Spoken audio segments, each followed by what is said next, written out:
Welcome to another District Gooner Pod. It's your two favorite DC Gooners. Howdy, it's your boy Steven and KP back in the lab. Happy hump day. It's been a tough Wednesday out here, bro. It's been tough. Why? Is it because the weather is starting to warm up again? It's been so nice out, so I haven't really felt what you're feeling, bro. You gotta give me more. Just those work woes, man. Those work woes. But it's coming into a Thursday, sliding into a Friday, and then it's peak for the weekend. But weather has been tight. It's been good out here in DC. We're in the lab together, enjoying another one. But what's been going on? Yeah, dude, like I said, the weather's been really nice. I'm up to 10 miles on the cycling loop. So if any of the listeners hear that someone is biking across America to break the Guinness World Record, you know how it all started. Remember where you were, is all I'm saying, dude. So pretty exciting. But of course the Olympics, they finished, and the U.S., man, did the double in basketball. Ale, ale, ale. Ale, ale, ale. The men's game, man, that's craziness. That was so hype. Men's basketball has been crazy. Steph Curry, the last two games, I mean, that's edge of your seat stuff. It's hype. I'm excited about the NBA season. It's cool to see the old dudes go out on top. Steph's never played in the Olympics. Last two games, just being an absolute dog, doing his chef thing out there, absolutely cooking them. Heartbreak for France. I thought they played really well. And the women's game, too. They played really well. But yeah, I guess did what we had to do to bring it home. This was it, dude. Ron was very adamant about potentially changing his citizenship if this doesn't work out for the U.S. in the Olympics. And they brought the gold home for him. And some really funny stuff with the players online, dude. The basketball boys were wilding out there, bro. It was fun at the Olympic Village, dude. No, it was cool. It was really cool. And you know, a little bit of news for everyone. Little DGP exclusive, dude. And by exclusive, I mean I asked AI to put together a table of the last 5 Olympics for the medal counts, and the U.S. has won the total medal count for the last 4 Olympics, dude. That includes France, Tokyo, Rio, London, and the last one is just Beijing in China. That China came in first and the U.S. was second. So this is our tournament, dude. We are Real Madrid of the Olympics. Is that what you're saying? I think so, dude. I really think so. One thing that I thought was pretty cool, and I wish I had the stat, but it was like the amount of track athletes, and this is worldwide, that participate in college athletics like NCAA, that come here for track and field, compete in college, and then go home to their country and compete in the Olympics. And it's like, that's a huge avenue for people to get involved. And they said it really came down to football. College football is so big and brings in so much money. They're able to promote their programs, like the track and field. They support those things, their other sports in their schools. And that in itself, I thought that was pretty cool. That is really cool, dude. I had no idea. So yeah, no, you're right. And it's cool. You know, that's, I guess, part of immigration policy. Podcast is from DC, but we don't have to get into all that. Let's chat about the transfers. I think for this pod, we'll shout out briefly the Lyon game. I mean, why not? Last preseason match, Set Piece FC, 2-0 job, dude. We back. That was pretty nice. Both center backs, Big Gabby and Saliba, just reminding you what we're all about, dude. And Declan Rice, dude, 2 assists on those corners. We'll do the second part of the pod where we'll look ahead to the new season, do our prediction and all that. But I'm excited for him to rack up some assists, dude. I'm with that, but I'm also excited for this Saturday. Enough of the preseason, man. I don't got anything to say about it. Let's get into the real games. But transfer market coming up here, end of August. There's been a lot of chatter actually this week. Nothing good though. I haven't seen anything good on our side. No, dude. I mean, last 2 weeks, thank God the Olympics were on, because and it actually, I was wondering that, you know, I always like to give them the benefit of the doubt and say they're playing 4D chess. So I was thinking, hey, maybe the front office is you know, in France. Maybe we're scouting for some of the youth, because, you know, we are in this rebuild phase, it feels like, for the academy. I've seen a lot of the youth leaving. So, and if we're making good profit on turning those academy players into pros elsewhere, I think Per is cooking some stuff. So I just thought I'd give that a shout. I don't think anyone's really talked about it, but maybe we're just scouting. I don't know. I kind of think there might be a shock coming in, personally. This Marino thing, I'm not getting good vibes. I'm just not. And when we called this out last time, this hasn't gone the way we planned, I'm assuming. There's like an initial bid to them. We reached out. I don't know if it was an official bid, but like we had reached out. The asking price, I think, is just doesn't make sense. I think this gentleman has like a year left on his contract. We're trying to get the 30 mil. I think they're trying to get above that. It's like you're saying, I think there might be eyes elsewhere, and I'd like to know where those eyes are. Yeah, dude. I think last week they said that 17 million was apparently like the official opening submit, but I don't know. It doesn't seem like it's been super sus, dude. So I don't know. Today they're saying Edu's in Spain. Okay, maybe. I hope I see Edu at the Emirates. I'll tell you that, man. Home opener better be there. Not good vibes. Even Zubamendi, Liverpool. He officially shot them boys down too. He said, hold that. Hold that hell, my boy. I mean, we tried for Zubamendi, didn't work. It seems like, and just reading the socials, like this was the big one for Liverpool this offseason. This was the big one. Didn't land it. Didn't land the big fish. Some of their fan base has been definitely freaking out online, dude. Hey, we've been there before. And if I guess we don't get anybody in the next 2 weeks, we might be there as well. We might be, dude. I mean, to your point, at least one more signing, you know, and hopefully it's a forward. I mean, well, there was one news that came out saying that Brooke Norton-Cuffy has left the club. But also, speaking of more outgoings, I mean, Ramsdale, someone did come in for him. I don't know if you saw. I think you've been asking for Ramsdale and what's going on about him in the ether. Well, Ajax swung by, said, "Hey, you want to come over for a loan?" I think we said, "Nah, dude. Better pay up, dude." That's a tough one. We paid 25 for him. I think you got to recoup your funds. I would feel if a $25 million bid came in, they'd be like, yeah, but loan. We don't have a backup, right? That's just not good business. So I understood. It's not, dude. Yeah, no, I hear you. I think everyone else has just been busy. That's most of the transfer stuff that I have, which I mean, I'll be honest with you. I'm not too bothered by the slowness of the business. I think what I'm really annoyed with right now is all the Manchester United fans that have been twerking on the timeline for signing De Ligt and another outside back. Just, they're rebuilding the Ajax team from 2019 that made a deep run in the Champions League, dude. And I don't understand where they get the audacity from, dude. Their fans, I'll say it on the pod right now, dude. Manchester United will not finish above 6th place in the new season. Ooh, it's the same old with these dudes, right? Seems like every offseason they're like this. They splash the cash. They love splashing the cash. But what is the product on the field?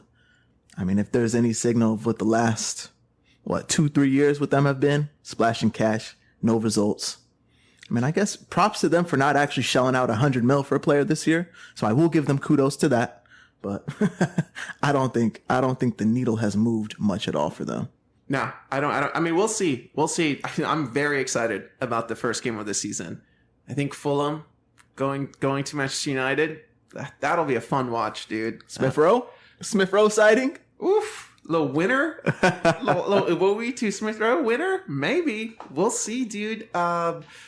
Chelsea active as ever in the window, dude. They signed Neto. They have like a squad of 50 players, dude. Chelsea are like the laughingstock. I don't understand what's going on over there. They got the Gallagher saga going on. They just signed Neto. They were trying to get another dude from Atleti. I don't remember his name. That fell through. It's like they're all over the place. It's like every day you wake up and it's like, Chelsea, another bid for this person, another bid. What's going on with these fools?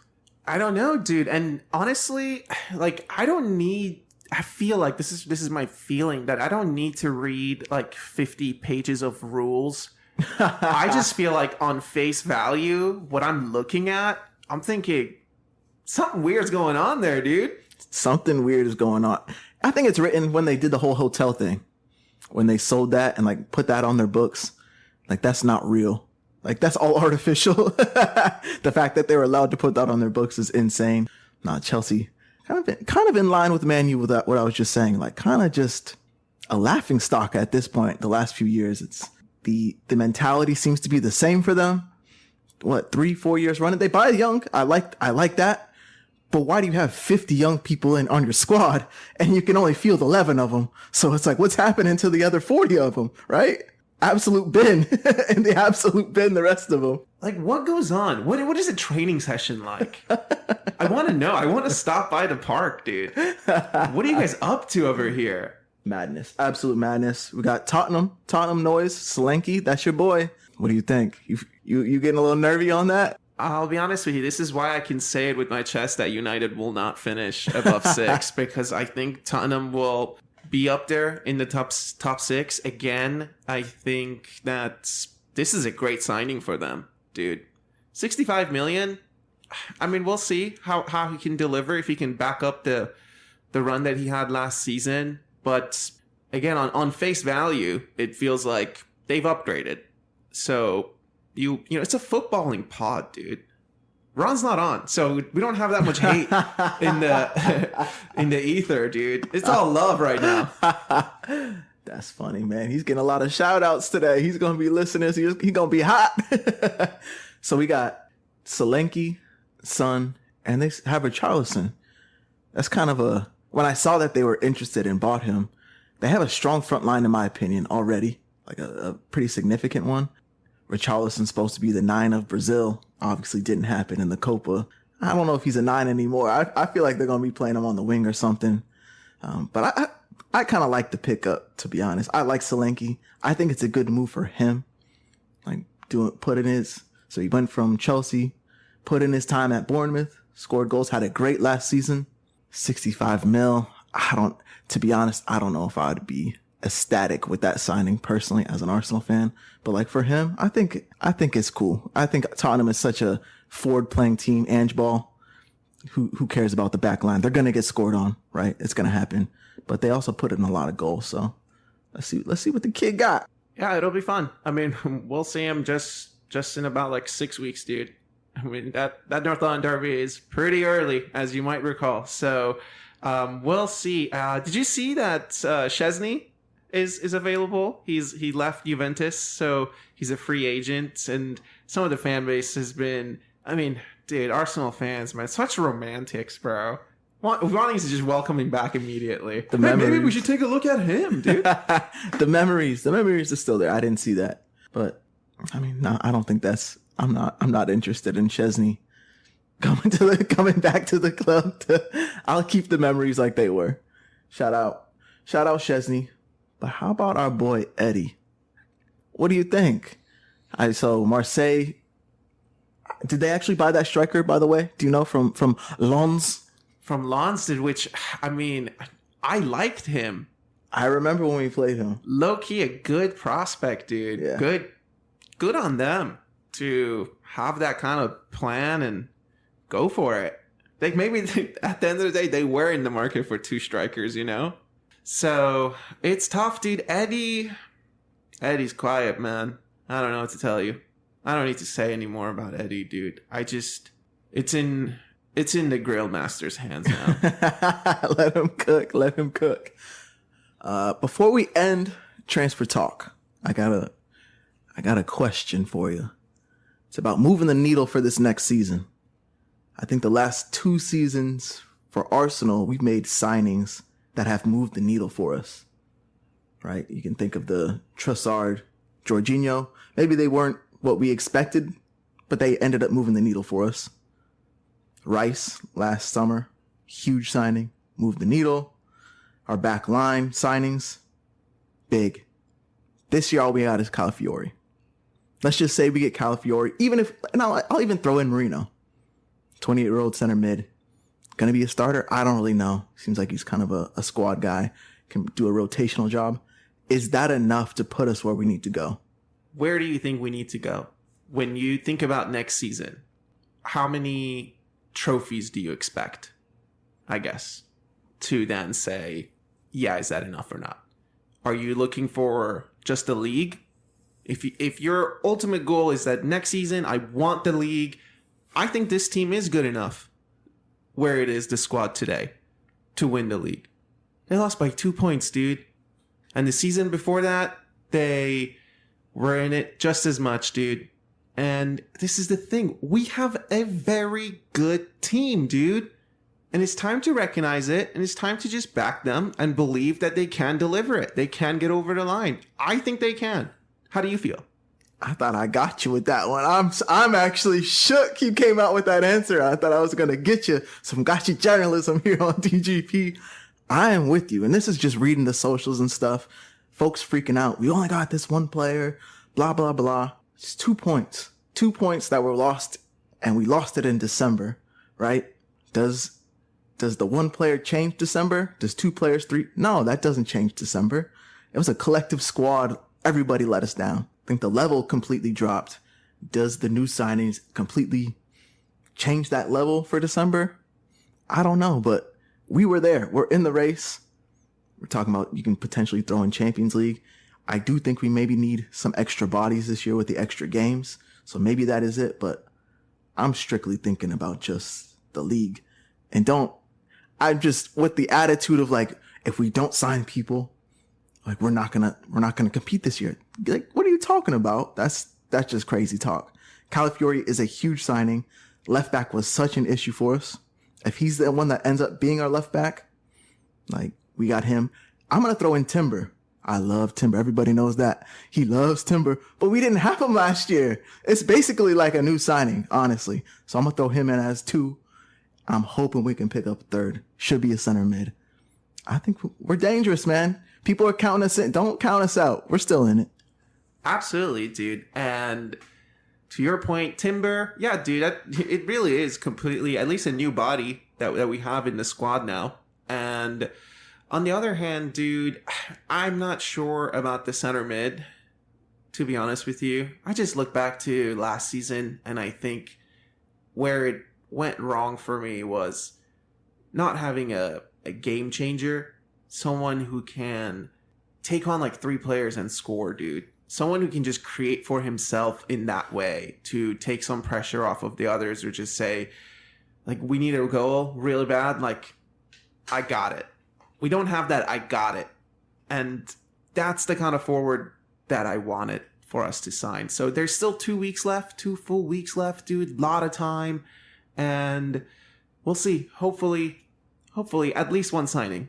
Let's see what happens. But I gotta throw in one more point, and you're kind of making it a little bit. Kai Havertz, second half of the season, we played completely different because he played up top. It took the whole first part of the season to figure that out. That was the best thing to move the needle, to make the team tick. We're gonna start the season with that, I assume, right? We're gonna be ticking right away. It's not gonna take us 6, 7, 8. 4 months, I guess, not even weeks, months to like really get the juices flowing. Like we're flowing, man. Like it's happening. I'm looking heavy on Kai to start the season. He's comfortable now. I mean, confidence is high. That was a huge thing for him last year. Confidence was low. It's a different player. Euros, he looked good. I think we might 2 points. We might have those 2 points in the bag already, man. It's really exciting, dude. So before we get into some stat chat and predictions around the season, I feel like the best place to start is where I had led that conversation around what what trophies do you want to see delivered? Because right now it's not a matter of like Arsenal are going to. I'm not here to tell you Arsenal are going to win the league. I'm here to tell you that Arsenal are going to win 2 trophies. Whoa! In the upcoming season. Wow. I think a domestic double is in the cards. That's my level of confidence. Wow. When I say we have a very good team, I mean it, dude. We have a very good team, dude. And a domestic double is in the cards. But I'll be honest with you. An FA Cup and a Champions League, I think I'll prefer. I think I would prefer that. I think 1 is in the cards. I'm just going to put in 1. I mean, Champions League is the top. I'm not saying it's the priority, but like of the ones, if you put out all 4 on the table, like Champions League is the one I'd grab immediately. But I'm going to go with 1. We do have a good team. We're deep, but it's tough when you're competing with the best team in the past 3 years in the world. Got to beat them. And then, you got Liverpool out there. You got some other teams in England alone that can put a hurting on other people. So 1 trophy for me. Okay, that'll be exciting to come back to, dude. I guess on the other hand, no trophies. How would you predict your reaction if the season ends with no trophies? Disappointed, and it comes back to, I guess, what I was just saying is like, what's gonna move the needle? Like at this point, what is it gonna be? What is the change needed to move the needle? And it's gonna be a long, hard look. Introspectively, I think, at the club at that point. We talked about this at the end of last season. It's like the manager. I think he's done a great job. I'm a huge Arteta guy, but it's like, is that what really needs to be changed? I love throwing out basketball analogies here on the pod. Golden State Warriors had Mark Jackson as their coach. They were a great team, but they couldn't get over the hump. Changed their coach for 1 season. The next season, guess what? They won the title. They go on a historic run, become a dynasty. One can say Mark Jackson really did all the hard work and got him into that position, and Steve Kerr just got him over that hump, and it was easy for him. But to say Arteta's really done a great job, he's done a ton of work to get us to this point. Is it that new mentality, a new personality that gets us over the hump? I don't want to be calling Arteta, but by the end of the season, if we kind of come up short, and it's really a noticeable thing, I think that's kind of where my head would turn. That makes me sad. That makes me sad to say, but that's where my head would turn.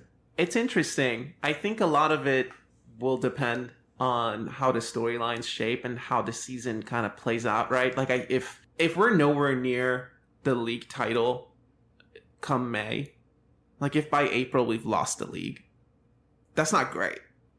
That's not great. But at the same time, if it's another really tight race and we lose it by a point or on goal difference, it's like, all right. I don't think I would be as much in line of like, oh, is it time for a manager change, you know? So, but I do want to see us go deep in a domestic cup. I think that's really important. These last couple of seasons, it hasn't been like that. And I want to see us win one of those domestic cups. It's always nice to just get your hands on a trophy, dude. So I want a domestic cup. I think that's well said. There's a lot of caveats with this question. It's a huge hypothetical, but we've seen the shortcomings with the team 2 seasons in a row where there's been patches where we're just not great domestically, and the cups haven't performed well. Last season was a major improvement in Europe. It's Champions League, but we did way better in this tournament. I thought we fared way better and went out on our shields versus in the Europa. So those are the gradual improvements I would like to see. And if we see those improvements, and we don't come out with a cup, but we're there, we're within a hair of it, it's fine. But I mean, the margins are small. It's like, maybe, is it the striker? We just need a striker. That's what's going to push us over the edge. I don't know. I just see that as a trend. End of the season, I don't know. When we have the 2 trophies, like you said, it won't matter. This is all hypothetical, baby. Absolutely, dude. 10 more years. 10 more years. All right, man. Let's chat about the Premier League season in general, man. For the Arsenal and some of the other squads too. Maybe we'll do some predictions. We'll definitely look ahead to the weekend's matches and try to pick some out, you know. But before all that, did you see this news that Arsenal confirmed this week that 24 supporters were banned for abusive and discriminatory behavior during last season. It includes 21 for abuse in the stadium, as well as 3 members for online abuse. Wow. I'll give my credit to, I don't know, I assume this is just like an England thing. I'm not sure, but like compared to the US, I'll give a shout out. They actually do that. Like the online abuse, they track people down in the stadium. That doesn't happen here. So I'll give this is the first time I've heard of this, but I'll give them a shout out. Good for them, man. Set the precedent. Yeah, dude. And I think this kind of goes back to, we had talked about this on one of our podcasts during last season, how there's a certain responsibility with being a big club that's more than just your performance on the pitch. And I think this is a great example for that. And apparently they've partnered with Signify Group, some kind of technology platform that's going to help them to track even more of this stuff in the new season. And apparently it's not even full like lifetime bans or anything. It's some of it is like for a few months. Some of it comes with they offer them classes to like help, like, you know how you get a DUI and then you have to like go to classes and maybe you can like reduce your sentence, something like that. So there's stuff like that too, where it's educational too. So I really like it. I'm very supportive of it. And I think if, you know, we have this kind of behavior, it's like, get it out, dude. Get it out. If you're talking about kicking it out and all this other stuff that we've talked about before, this is a great actionable step towards that. Set the precedent. I like it. All right, so be careful when you're at the stadium in the upcoming year, but let's chat about what we think's going to happen. Obviously, we're winning the league, dude. We are winning the league, dude. Back the boys?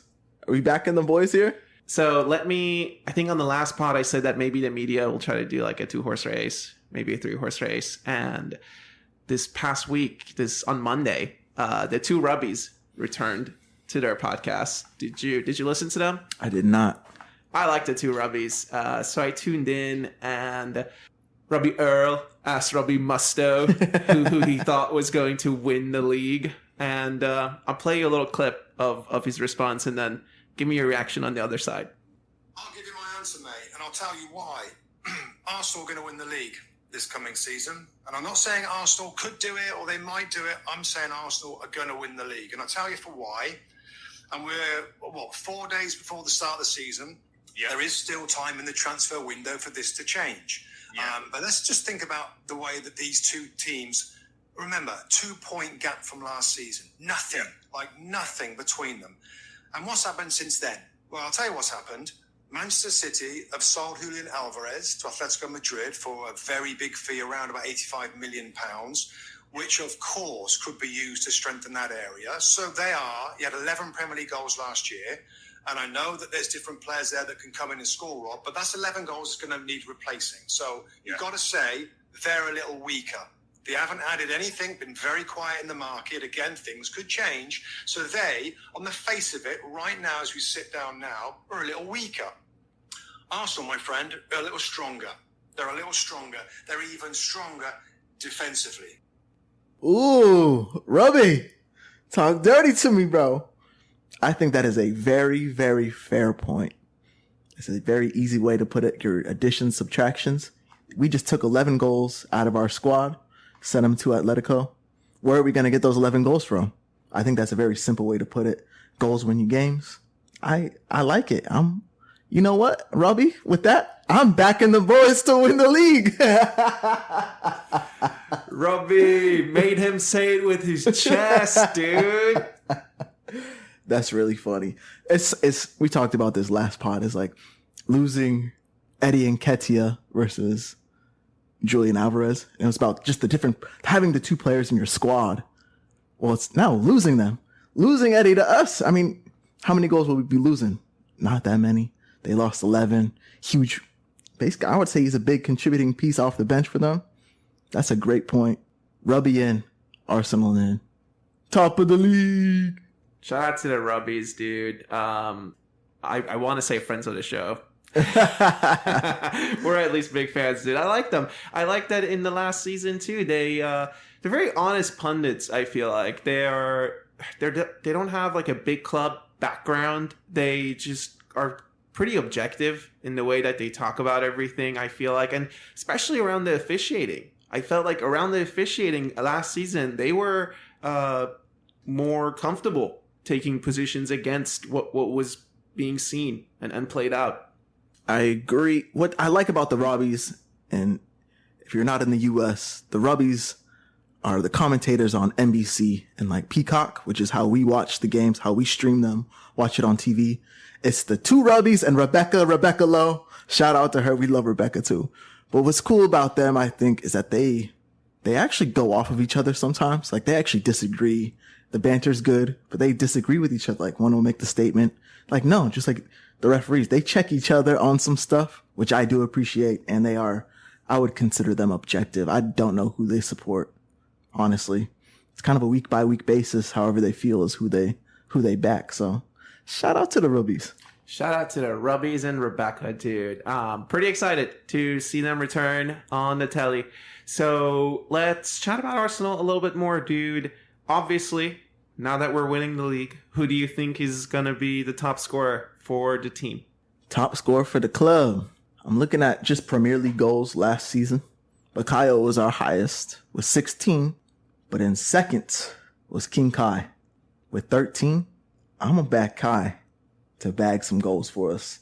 16, 13. How many games did he play up front?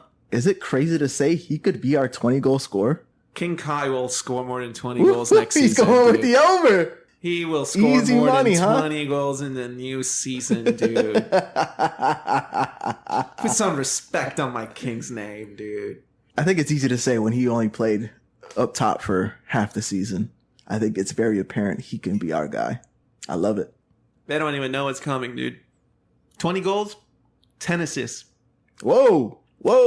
30 goal involvements, I think. Whoa. But all in the Premier League? I don't know. I think some of the assists will include European. But in the Premier League alone, he might be able to bag 20 goals, dude. He had 13 last season, man. I think it's possible. So he's obviously your top goal scorer? Yeah, he's also my top goal scorer, dude. Okay. What do you think about top assister? It's only one man. Bye! The GOAT! Go to guard, baby! He said bye. Dude, that's too funny, man. I think Saka's going to be the top assister. I want it to be Odegaard. I think we struggled last season, especially in December, and one of our talking points on the pod was that, hey, Odegaard's creating. He's just not going in, right? So we'll see. Maybe the players will be able to finish more of their chances, and that helps Odegaard. But I think Saka I think Saka. And on the Havertz part, dude, the only thing that might prevent him from being the top goal scorer is the penalties. Saka taking them again, in your opinion? Yeah. I just feel like Saka takes them, dude. I think he'll take them as well. Looking up from last season, this is in the Prem. Odegaard had 10. Saka had 9. Rice had 8, but that has a huge tick on it for the corners because boy can bang a ball there in the box. We've seen that in the preseason already. Boy can bang a ball. But Odegaard with 10, this is shades of Ozil Giroud to me. That one season where Ozil was on fire, but man, Giroud just couldn't find the net. That was our front line last year. He was just one shy, I think, of breaking the all-time record, and Giroud missed like 5 chances in a game, dude. XG through the roof. But to me, I mean, Odegaard, he's the silk, he's the smooth, he's the man, he's the GOAT. Yeah, I mean, I hope so. I'd like to back your pick, but I just think Saka with all the time he's gonna get. I mean, there's no one else that can still play out at that wing, which I think one of my questions is, will Martinelli play out on the other wing? Do you think in the upcoming season we'll see our wingers switch at any point in the middle of a game? I don't understand why we never do that, dude. Why can't it be like the first 15? You guys run out, maybe into 10 minutes in the middle. Saka and Martinelli switch. And then we'll see the half out again. Like, I don't know why we never do that. Give it a try. Because that's too fun. That's too much. We're too structured for that. It's not gonna happen. I agree that like it would be nice to see those things, different look. But that's just not the way Arteta plays, bro. All about the structure. It is. So, yeah. I guess one of the big things is, will we have a Golden Glove repeat, do you think? I mean, will we have the most clean sheets, first of all? And then, will David Raya bring home the Golden Glove again? I think we will. And he's got 2 more games to play since since he sat out those Brentford games. I think we will. Got stronger in the back. I think we got stronger. Brentford games as well as like the first 4 games of the season, right? Yes, So sir. 6 games. I think we will. I think so too. I think that's easy. That to me is probably, I mean, the way we're built, we're all about the defense. Like that's what we probably take the most pride in. Like if you're in that locker room, they probably take so much pride in that. So yeah, I'll back them again.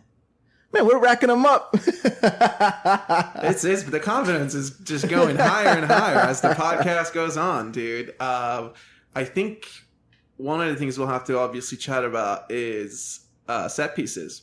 You know, set piece FC, dude. It's okay. Own it, dude. I take a lot of pride in our set piece goals, dude. One, it's really fun every time we get a corner, especially at home. You just feel it, right? Like, oh, here we go, dude. The fans are into it. It's great.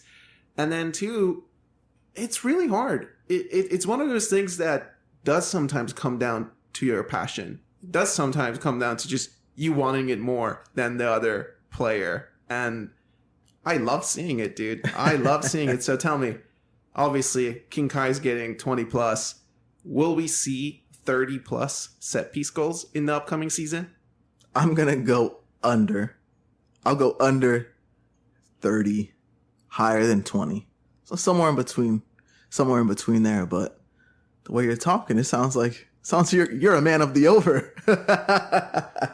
I'm going to tell you, man, Nicolas Jover, I'm going over.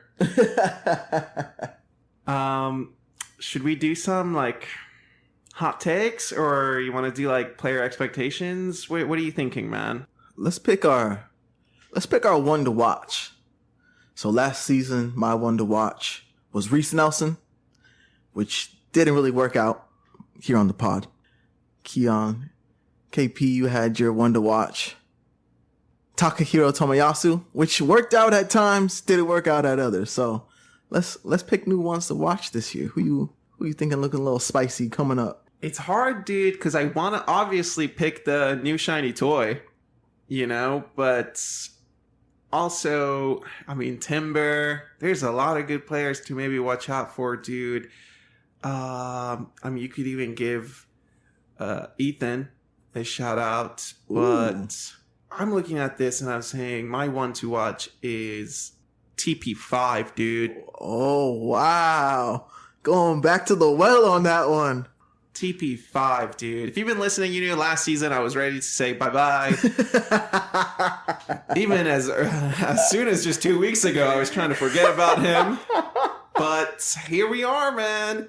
Season's about to start, and I'm expecting big things from TP5. I'm saying keep an eye out on TP5. He's going to put in some brilliant performances, I think, and it's going to be one of those last arc redemptions with us. And I'm excited for him because I think last season was very disappointing. Very disappointing. And like I said, everyone's already asking for a new center mid, already this, already that. Don't forget what we have, dude. One to watch, new season, TP5. So you think big games, that's our man? That's like what you're saying right now? I mean, you think back to last season, was it the last 8 games? Yes, sir. The last 8 games. I've been thinking more and more about what's going to be my lineup. We'll get into that for the game against Wolves. And I've just been reflecting on who played the very last game and the run-in. It was him, dude. And he's looking good. 4 games, 5 games out of the way, dude. The engine's looking like it's oiled, dude. It's ready to go, big man. Shoot. That's such a surprise. I didn't see that coming. It's a love-hate relationship over here. Well, I think it's a good shout because last season he was a man on the outs for sure with the fan base. But when it came down to it, 8 games left and we're right in the title race. He was the man. I thought he played really well to end the season. Wasn't the Thomas Partey of old, like the I would say the standout in the midfield, but he did his job. I think that's a good shout. I guess we'll have to look forward to that. Yeah, and I'll tell you one more thing, dude. We will never see him playing right back again. And you can take that to the bank, dude. He had a terrible start to the season, but a terrific end to it. I love that. My one to watch this season, I feel like if you've been listening the last few weeks, you know who I'm going to say. Urian Timber. 100%. That's my boy. I'm riding with him. One to watch. He's basically a new signing. And every time I've seen him on the field, I just like the way he looks. Everything. It looks like it's going to be a player for us. So he's my one to watch this year. You're up to 5 mentions, by the way. Ooh-wee. Hopefully I can get it up to 10. He hasn't been in the squad the last 2 games, but I think they're saying that he returned to training. So I doubt he plays against Wolves. I doubt he starts against Wolves. I agree with that. And I will say, if he does not play this year, I will not be participating in one to watch next season. I think I may be jinxed. All right. No, that's fair, dude. That's fair. Do you have a hot take for the club, dude, in the upcoming season? I don't think it's really a hot take. I want to say people probably see this coming, but there's going to be a few emerging stars coming into the squad. That's my take. Whether it's the Ethans, fingers crossed, Fabio Vieira. I already know Timber's a star, so I'm not going to throw him in there. But that's my take, is there's going to be someone that emerges this year that becomes a big contributor to the squad that we didn't have August, September. We didn't see it coming. That's a good shout, dude. That's well put. I think my hot take is that Declan Rice will have more than 10 assists. I feel like that's a high number. Well, he had 8. I said he had 8 in the Prem, so. Well, okay. Because he puts in those corner balls, man. Yeah, so, and he only just started taking corners when it was like once Trossard and Martinelli figured out they couldn't hit a ball into the box past the front post. Yeah, no, that's fair. I might have to just revert back to my other hot take from earlier. That Jurriën Timber and Saliba will be a center back pairing at some point. I don't think that's been really mentioned still, so it'll be kind of fun. Let's do some other player chats, should we? Let's see. Do you think that obviously Set Piece FC? Who do you think will be the highest goal scoring defender for us in the upcoming season? It's Big Gabby. It is what it is. He is that guy. It was Ben White last season. Big Gabby. I can't wait for him to run over to Declan Rice on the first set piece, dude. You know how he always runs over to him? Like, hey, the ball, this is where I'm going to be. Put the ball here. Always there, bro. I don't know. I don't have any other stat chat. Do you have? I don't have a stat, but I have a question. End of the season, who's our starting left wing? Oh, end of the season. And at the end of the season, who's our starting winger? Who's won the spot by the end of the season? Well, I guess I'll answer it by saying that I think Leo will start, at least for my lineup, on Saturday against Wolves. And I think Leo will end the season as the starting winger. Unless we sign another forward, dude. I'm still waiting for a forward. So obviously I can change that answer. But right now, I think you go back to last season again. The last few games. Who was running the show, dude?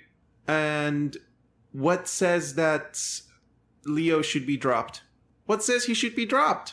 Facts. So last season in the Prem, Leo ended up with 12 goals. Nelly ended up with 6. So I'll go under 10 goals for both of them. Martinelli first. Over. I'm going with my heart for Martinelli. I'm going with my heart, dude. I think he's going to get over 10 goals because I think he should be coming off the bench more.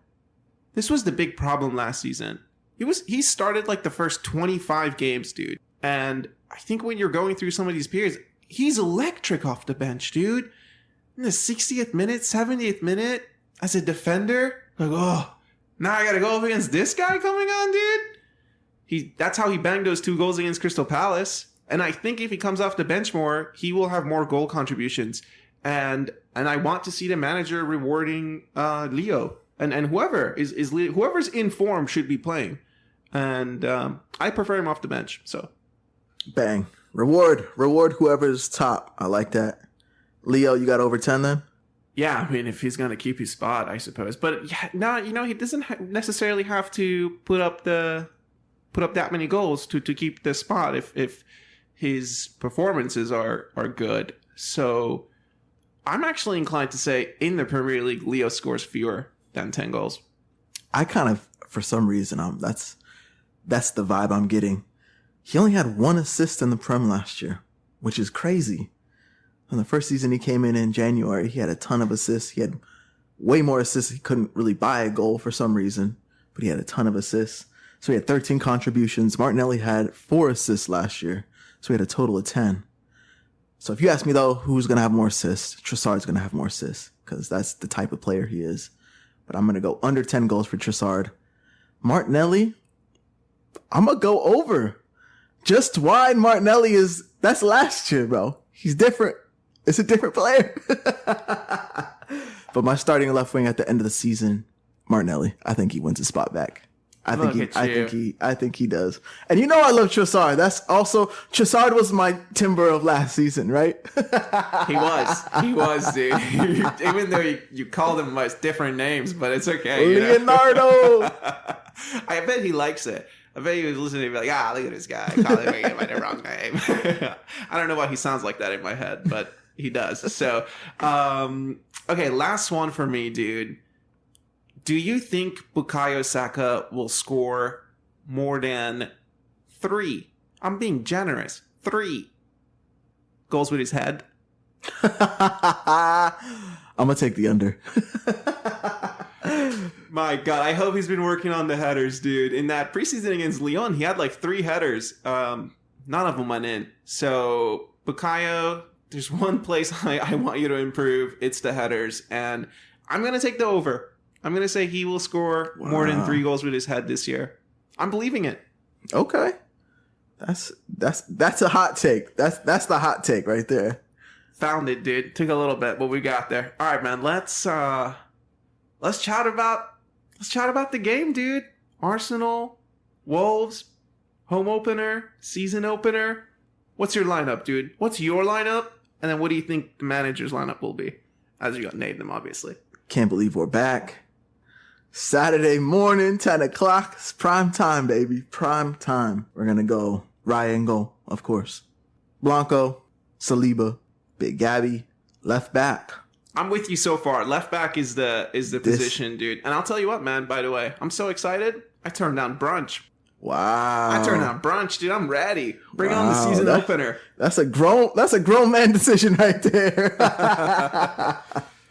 Put some hair on your chest with that. Left back, Zinchenko. That's who I think he's gonna start. That's who you think he's gonna start. Do you want to start him? Yeah, I'll say yeah. Why not? I haven't seen enough of Calafiori will play. He's playing 100%. But I think Zinchenko just will start that game. Familiar with the team. I don't think Calafiori's probably on that level yet. Yeah, I'm with you too. I think in the beginning of the week, if I had written down my lineup, it would have been Calafiori, just because it's the romantic in me. But the more I've reflected on it after Wednesday's match too, it's at home. That's another thing, you know. Feel good with Zinni in the back at home, and he was also part of the team that was, I think, seeing the season out, right? So I'm going with Zinni too, and I think the manager's going with Zinni too. Calafiori was interesting. He did get some time against Lyon, the 20 minutes that he played. It was nice to see him. And I think we will see him. But I don't think he starts. Definitely enters the field. Now let's get into the midfield. The midfield 3. There's a few options on the left side and the 6. Right is Odegaard's. So let's talk about the other 2. I think it's going to be Partey and Rice. Absolutely, dude. I have zero doubts that TP5 will be on that starting sheet on Saturday, and I'm excited for it. One to watch. Front line. I kind of think this is too simple. Maybe we're making this too simple, and Arteta's gonna overthink it. But it's gonna be Saka, Havertz. I'm gonna go Trossard on the left. Yeah, this is the part where I think the manager will play Martinelli, but I want to see Trossard. I would agree with that. I think he goes with Martinelli as well, but I would put Trossard in. Yeah. No, me too. Me too. We'll see. It's going to be interesting. Who do you think... We're scoring. So who do you think will score first? Which player? Kai Havertz. First goal of the season, boy. I'm going to say Big Gabby, dude. It's gonna be a set piece goal, dude. I think should have went there. That's such a good shot. I think it's gonna be a set piece goal, dude. First 10 minutes, we're scoring a set piece goal. When you ask me first goal, what I'm seeing in my mind is Odegaard just like tapping a ball into the 6, and then Havertz tapping the ball into the net. Like it's barely gonna touch the net. It's just like one of those goals where like if you're standing there, you're gonna put it in. Havertz classic right there. Classic, dude. Gotta put them in. Did you see Martin Odegaard had done an interview where they say a player and he has to say like one word. He has to describe it in one word. I saw that. What did you say for King Kai? Ooh, I don't know. Goal. I didn't recognize that one. I know when they brought up Reece Nelson, he like took a minute. He's like, huh. Interesting one. So, okay. All this chatter about building up the defense, it would be pretty funny, dude, after the only players we've signed are our goalkeeper and Calafiori, and we get scored on. Do you think we're getting scored on? Or are you going for a clean sheet score? Clean sheet. I'm going for a clean sheet. What do you think the score will be? Home? At the Emirates? Season opener? I'm not going to pop champagne with a 4-0. I'm going to go with a 3-0. It's going to be 4-0, dude. Are you kidding me? If you've been with us from the beginning, home game, 4-0 to the Arsenal. Easy, dude. Easy money, dude. Do you think they come early, come late, early and shut up shop? I think we score a set piece in the first 10 minutes. I think we get another goal before the 30th. We might be able to squeeze a third before halftime if the vibes are right. Otherwise, maybe in the first 5 minutes of the second half, we get another set piece. And then Martinelli's coming off the bench, so he'll get the fourth one. I'm excited, bro. How about that script for you? I am excited. I just can't wait for that Kai tap in. I'm excited. It's going to be fun. So, of course, the first game of the new season starts with Manchester United and Fulham. Have you looked at the rest of the schedule? Do you have any games to call out? Let's pull it up. Guess it's the Sunday game, huh? Well, on Saturday, I'd give a shout out to West Ham Aston Villa, the late game at 12:30 Eastern. Oh, I think West Ham have been very active in the transfer window. I'm pretty excited. They're actually one of my dark horses of the new season, and it'll be interesting to see Aston Villa as well. Onana's there now, as you know, Une. So. And we play Aston Villa the following week. So it'll be a good watch to get a feel for where a couple of good squads are. Do you know who the new West Ham coach is? I don't. I don't either. I think he might have coached the Wolves, they said at some point. We'll see. I don't know. I'm not that caught up around that stuff. Oh, I can't. Luptagul. It's the guy he used to coach... I'm blanking right now. He used to coach Wolves. Wolves, yeah. Wolves, and he went to Europe. He went to Spain, and I think he might have coached Sevilla. If you see the name, you'll know it. So I know West Ham's picked up some players. Maybe we'll see Fulkrug. I think they picked him up as well. So the name players you named. Yeah, and I didn't realize Fulkrug was 31. He looks all of 31. So yes, I did know that. I didn't realize that. No, they got Wan-Bissaka from United. They got Tobido. I think he's a defender from France, maybe. Oh, yes. So those Declan Rice funds are being put to use, dude. That's for sure. And they had a bad season last season. So they did. I think they should be in for a good redemption arc. They did, and then that Sunday game, the late one, it's 11:30 here. Chelsea City, and it's at Stamford Bridge. So if it's at Stamford Bridge, I mean, do they have a chance? we were just talking all this mess about Chelsea, but that is probably the highlight game of the weekend. it's definitely like a traditional big name matchup, right? That grabs your eye. But I mean, who knows what Chelsea are gonna field? I wouldn't be surprised if at some point they have 12 players on the field with all of them getting confused and stuff. Yeah, maybe the ref will have to make sure that at halftime there aren't 12 players back on the pitch, because that's their level right now. And I'm gonna ask again, who's the manager of Chelsea? Because I don't remember. Oh, it's someone who's coaching for the first time, like a first team. But he used to be at Manchester City, apparently. Oh, yeah. Well, I can't pronounce his name, so we'll have to catch up and watch some stuff, see what the broadcasters are saying. the revolving door over there. Revolving door. Does it matter? Okay, hot take for the season: will Chelsea have the same manager at the end of it? I'm gonna say yes, because I really don't think they care what happens. Like, they don't care what the results are. They really don't. At the end of the season, if they don't do well, they'll fire them. But like, they really don't care. They know they're not good enough. It can't matter. Even if you do good, it doesn't matter. Pochettino, he got him into 6th place, right?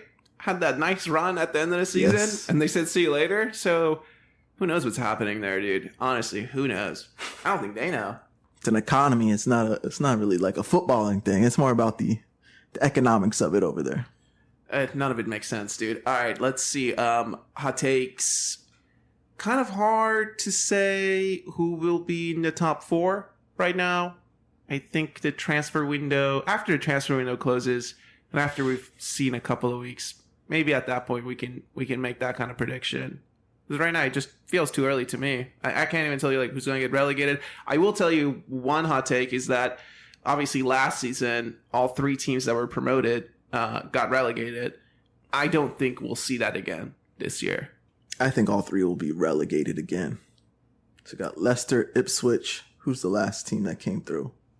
Southampton? Southampton. You think they're going to stay? Or just one of them is going to stay up? Yeah.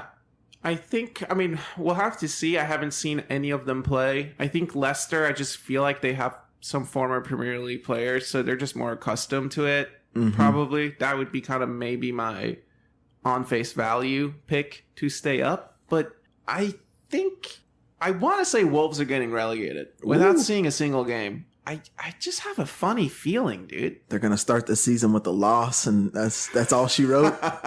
No, I don't think it has anything to do with that. I don't know. I have a funny feeling about Wolves, dude. It has nothing to do with our game. And I love Wolves. I always think it's fun that there's a wolf outside. They've made City drop points before. They were a fun watch when they had Traore. Never knew it was going to happen. Podence is fun, little tricky player. Yeah. They play good football. They're fun. But without Neto, where are they going to get those goals from, Steven? This isn't a hot take, but it's before the season. We've already talked about trophy possibilities. I think it's important to set your expectations before the season starts. So then at the end of it, you kind of know how to gauge how you're feeling. So I think we hit our note last year on Champions League. We didn't have super high expectations. First time in it. We performed well. We were happy with the result. The league, I think we wanted to win last year. Came second, but it was a hard-fought challenge, so felt good. Didn't do well in the cups. Didn't feel good about those. Overall, I think we had a solid season. Good season. Champions League. Expectations. Where do you want to see us? I want to go deep in the Champions League. I really do. I want to have February and March games. So maybe even a game in April. Maybe even one in June. Why not, dude? I really think we have a very good team, dude. My expectation, get out of it. It's kind of hard because it's this new format, right? So get the bye. I think if you finish in like the top 8, you get a bye. So do that. That's minimal. I don't want to get into... I think one of the things we struggled with under Arsene sometimes was that we would get into these Champions League knockouts or qualifying knockouts and we wouldn't do so well. So I'd like to avoid that if we can. So expectation, get out of the group stage or the table stage, and then yeah, at least quarters, right? Or is that just quarters it starts at? Elite 8. I want to see us in the top 8. at the end of it all. Dancing around this, man. It's hard. Where do you want to see us at the end of the I Champions hadn't League? thought about it, dude. What are you going to be satisfied with? What am I going to be satisfied with? I want to win it. I want to win it. I think we can. I'm going to say semis. We did the quarters last year. I think I would be satisfied if we went to the quarters, pulled a big dog, and it just didn't happen for us, right? But I think we are able to perform better. That Bayern one, like that, we could have, I really do believe we could have won that matchup, and that would have put us in the semis. So I'm going to say semis. Yeah, my expectation is just to be in the last 8 teams. I think last 8 is a realistic expectation. Quarters, that's fair. And it really depends on who you draw. That's what it all depends on. But I will be satisfied with play a good team in the quarters and fall out, or we fall out in the semis, because that's football at that point. Yeah. What about the domestic cups? I think I said earlier that I want us to go deep, and my expectation is 1 domestic cup trophy. That at the minimum I want. Minimum for me would be getting to a final of one of the cups. Okay. At least to the final. We haven't even been close. Carabao, not even close ever. And then the FA Cup has been pretty dire the last two runs. So give me to a final. Yeah, especially dude, if there is Ethan training with the first team, if there is a Maz Louis Skelly training with the first team, where are those game times going to come? In the Premier League? I don't know, dude. So hopefully we can show out in domestic cups. And then the league, we already said it, is the champs. How do you feel though overall? Besides being super excited. Like, how are we gonna do? I guess with the way we've chatted on the pod today, I feel like I'm very confident. I'm fully behind the squad. I'm expecting trophies. And dude, if it does get knocked down, I think I'm gonna be fucking hurt, dude. I'm the pessimist here, and I'm feeling very good. The team's deep. We're strong, as well as we did last year. Like, it's, to me, I don't see why there's any reason why we would fall apart at all. Like, I think last 2 seasons we've been proud of like what we've produced. I don't see that changing at all. I think by the end of the season we'll be proud of whatever happens. If we don't make the final of the domestic tournaments, will we make the quarters? Like, I'd be like, all right, at least we did it. Like, we did something. Like, there's a lot to be proud about with how we play, like how the players perform. None of this, the falling apart stuff is just, that's yesteryears, man. I don't want to be talking about that stuff anymore, even referring to it, because it's gone. That's not who we are. Oh, I love it, dude. We'll end on that, man. Thanks to everyone for spending time with us. Enjoy the match week 1 of the new season, and we'll see you on the other side. Be easy.